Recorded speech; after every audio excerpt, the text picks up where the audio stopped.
मनीष राणा जी, बिहार से। श्री हरिवंश महाराज। श्री हरिवंश महाराज जी, आपके चरणों में दास का दंडवत प्रणाम।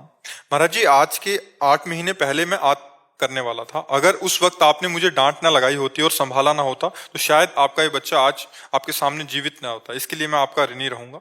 महाराज जी, ये सब मेरी ही नादानी की वजह से किसी के आसक्ति में पड़ जाने से हुआ था। गुरुदेव, अब मैं 25 वर्ष का हो गया हूँ। शास्त्रों के अनुसार ये ब्रह्मचर्य आश्रम होता है, जो कि मैंने सार्थक नहीं रहा। लेकिन अब मैं एक पल भी व्यर्थ नहीं गंवाना चाहता। महाराज जी, क्या ये संभव है कि मुझे सौभाग्य मिले कि जो मैंने अवसर गवा दिया है मैं उसको फिर। हाँ, बिल्कुल बिल्कुल, बहुत उत्तम, बहुत उत्तम। जो भूल हो गई उसको सुधार कर एक अच्छे महात्मा बन सकते हो। जब एक चोर, हिंसक, नीच आचरण करने वाला मरा मरा कह करके बहुत ऊंचाई पर चढ़ सकता है, तो आप इससे ज्यादा बिगड़ेल तो हो नहीं, है नहीं? जी महाराज जी, वो बहुत बड़ी चूक हो गई थी। और मैं आपके सामने आया था और नवंबर में, तो मेरी ऐसी हालत थी कि मैं मतलब जीने का मन ही नहीं कर रहा था। अगर आपने उस टाइम मुझे डांट न लगाया होता तो पता नहीं क्या हो जाता। नहीं नहीं, ठीक है। और धन्यवाद बच्चा कि तुम हमारी बात माने और अपने जीवन को सुरक्षित रखो और अब संयम से चलो ना। और नाम आज चेहरे में भी तुम्हारे एक प्रसन्नता है, तुम्हारे चेहरे में एक मतलब ऐसा है कि उज्ज्वलता है, मलिनता नहीं, निराशा नहीं, एक नेत्रों में एक मतलब प्रकाश है। खूब नाम जप करो और अच्छे बच्चे बनकर चलो। तो जो तुमसे त्रुटि हुई है वो तो बहुत छोटी बात है। पहाड़ के पहाड़ पाप हो तो भगवान का भजन उसको नष्ट कर देता है।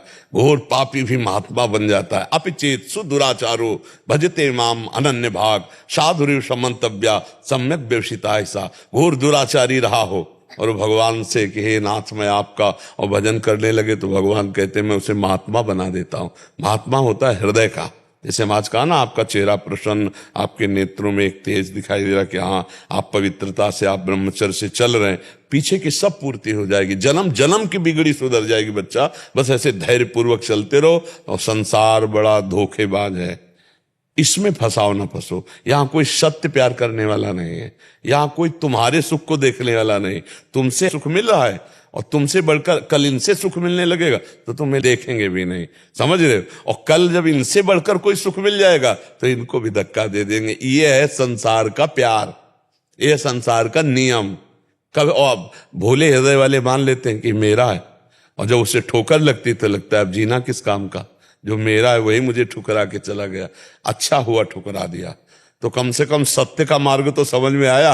अगर ना ठुकराता है तो उसी असत्य में प्यार मानकर हमारा जीवन फंसा रहता। बड़ी कृपा भगवान ने की, क्योंकि धोखा मिलने से सत्य मार्ग तो मिल गया। जब चिंतामणि वैश्या ने बिल्व मंगल को धक्का लगवा के निकलवा दिया, क्योंकि अब कुछ पास था नहीं, तब उनको जब कोई रास्ता नहीं रहता तब एक रास्ता रहता है भगवान का। तब उन्होंने भगवान का आश्रय लिया और आगे चलकर बहुत बड़े महापुरुष हुए। बिल्व मंगलाचार्य जी कहा गया उनको। जहां वैश्यागामी वहां बिल्व मंगलाचार्य कहा गया। और भगवान श्री कृष्ण का साक्षात्कार किया और अद्भुत लीलाओं का गायन किया। तो आप भी भगवान के अंश हैं, कोई कमी थोड़ी। खूब अच्छे से चलो, ठीक है महाराज जी, मैं श्री जी को पाना चाहता हूँ, क्या ये संभव है? मैं बिल्कुल, अगर संभव न होता तो श्री जी। ऐसा कभी कभी लगता है कि मैंने तो अवसर तो गंवा दिया, मतलब बहुत गलत। नहीं नहीं नहीं नहीं नहीं, बिल्कुल मत। पीछे ना ना ना, पीछे की छोड़ो, पीछे की छोड़ो, आगे की देखो। आप अपने को मत देखो, श्री जी को देखो। वो कितने करुणामय हैं, वो कितने कृपालु हैं। हम अपनी तरफ देखें तो हमारे कदम आगे नहीं बढ़ पाएंगे, और जब हम श्री जी की तरफ देखते हैं तो दौड़ लगाने का मन होता है कि यार करुणामयी है, क्षमाशील है, वो हमें क्षमा कर दिए हैं, तभी हमें संत समागम मिला। देखो ये भाग्य से मिलता है। बड़े बड़े जब बड़े भाग पाइप सत्संगा, बड़े भाग्य। अब मोहि भा भरोस हनुमंता, बिनु हरि कृपा मिले नहीं संता। ये कृपा हुई है। अगर श्री जी हमको कृपा न करती तो हमको सौभाग्य नहीं मिलता, और जब ये कृपा कर दी तो फिर भजन करके हम श्री जी को प्राप्त कर सकते हैं, पक्का प्राप्त कर सकते हैं। देखो हमारी श्री जी इतनी कृपालु। तो मैं एक घटना बताएं। एक पति पत्नी थे, तो उनकी पत्नी का नाम था किशोरी, और वो बहुत अपनी पत्नी पे प्यार करते थे, आसक्त जैसे संसारी पुरुष रहते हैं। अब काल की घटना, उनकी पत्नी मर गई। अब वो इतने आसक्त थे कि उसके बिना जी नहीं सकते थे। अब वो हर समय रोने लगे, पर नाम था किशोरी, इसलिए बात बल गई। हा किशोरी, हा किशोरी।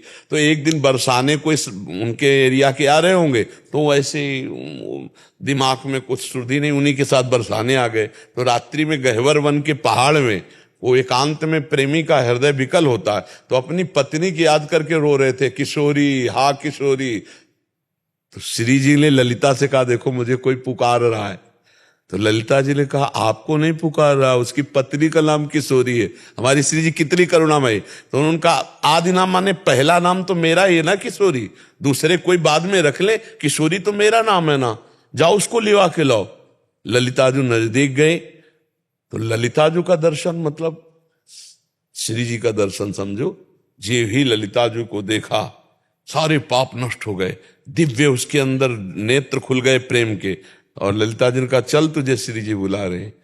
और जे श्री जी को देखा तो अब असली किशोरी को देखा, नकली शरीर के लिए लोग अब तो खत्म। वही बहुत बड़े महात्मा हुए, क्या नाम उनका? अली किशोरी। अली किशोरी जी, बहुत बड़े संत हुए अली किशोरी जी। तो समझ पा रहे हो, पत्नी में आसक्त और बहुत बड़े महात्मा अली किशोरी जी हुए। तो तुम तो अभी बच्चे हो, खूब भजन करो, श्री जी क्यों नहीं मिल जाएंगी। कभी कभी जैसे गुरु जी ना कि ये मैं मेरे अंदर ऐसी भावना आती है कि मैं श्री जी को प्राप्त करूंगा, मैं श्री जी तक पहुंचूंगा, तो ऐसे मन में अंदर आता है ना कि तू करेगा, तू तो इतना हाँ, तो उसी समय उत्तर, तो उसी समय उत्तर दो कि हूं तो उन्हीं का अंश जी, यही है भरोसा। वो, हाँ उन्हीं का अंश हूं, मैं क्यों नहीं श्री जी को प्राप्त कर सकता। श्री जी बहुत करुणा, ऐ मन तेरी बात मैं नहीं मानता, तूने तो सदा सलाह देकर मुझे नीचे गिराया है, अब मैं संतों की सलाह से तेरी बात को काट करके मैं आगे बढ़ूंगा। तभी मन को अधीन करके भगवत प्राप्ति की जाती है। अच्छे से चल।